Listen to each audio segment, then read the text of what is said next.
Thank you sir Babu thank you.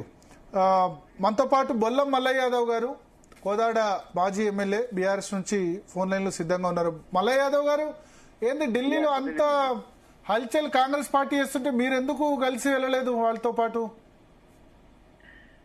వాళ్ళు మభ్యపెట్టి మసిపూసి మారేడుకాయ చేయాలనుకుని మభ్యపెట్టాలనుకుని చేసే ప్రయత్నాన్ని ఈ రోజు ప్రజల ముందు నిరూపించుకోలేక, చేస్తామని చెప్పిన హామీని నెరవేర్చుకోలేక మరొకసారి మభ్యపెట్టడానికి చేస్తున్న ప్రయత్నంలో భాగంగా ఈ రోజు జంతర్ మంతర్ దగ్గర మేము ధర్నాలు చేస్తామని చెప్తా ఉన్నారు.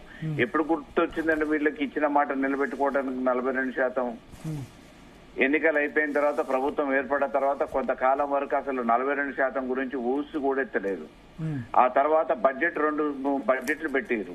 బడ్జెట్లలో మామూలుగా 20,000 కోట్ల చొప్పున బడ్జెట్ పెట్టాల్సిన వీళ్ళు బీసీలకు బడ్జెట్లు నిధులు కేటాయించారు. ఆ రోజు కామారెడ్డి డిక్లరేషన్ లో 42%తో పాటు అన్నిట్లలో రిజర్వేషన్లు ఇవ్వడంతో పాటు బడ్జెట్ లో కూడా కేటాయింపులు చేస్తారు. సరే, మొదలు ఇప్పుడు ఇట్లా విద్యా ఉద్యోగాలు, పాలిటిక్స్ లో రిజర్వేషన్స్, రాజకీయాల్లో రిజర్వేషన్స్ స్టార్ట్ చేసింది అనుకుందాం. సరే, నెక్స్ట్ అవన్నీ చేస్తారు. కానీ మీ పార్టీ స్టాండ్ ఏంది? మీ పార్టీ ఎందుకు వాళ్ళందరినీ ఆహ్వానించారు? అన్ని పార్టీలు రావాలి అని చెప్పి పొన్నం ప్రభాకర్ విజ్ఞప్తి చేశారు. మీరు ఎందుకు వెళ్ళట్లేదు మీ పార్టీ తరఫున డెలిగేషను? బొల్లమల్ల యాదవ్ గారు, వినబడుతుందా?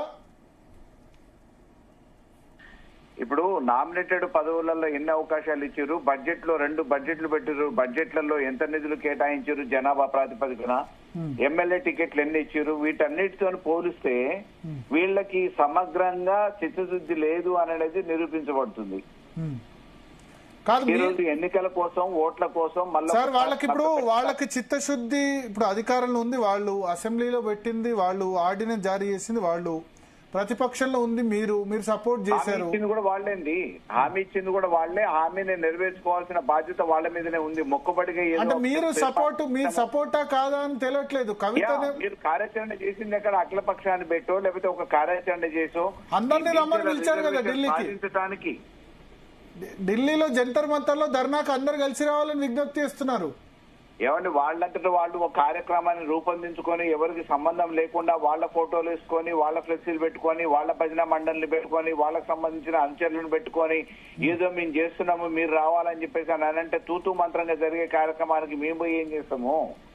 డెఫినెట్ గా మీకు ఆ చిత్తశుద్ధి ఉంటే ఎట్లా చేద్దాము, దీనికి కార్యాచరణ ఎట్లా చేద్దాము? ఆ రోజు తెలంగాణ ఉద్యమం జరిగినప్పుడు కూడా అన్ని రాజకీయ పార్టీలని సంప్రదించారు, అన్ని రాజకీయ పార్టీలను ఏకం చేశారు. అన్ని రాజకీయ పార్టీలు ఒక వేదిక మీదకి రావాలి, ఎవరి పార్టీ ఎవరిదైనా ఎజెండా మాత్రం మనకు తెలంగాణ సాధించడమే అని చెప్పేసి ఒక వేదిక మీదకి తీసుకొచ్చేసి ఆ రోజు ఉద్యమం చేశారు. కాబట్టి తెలంగాణ కళ సాకారమైంది.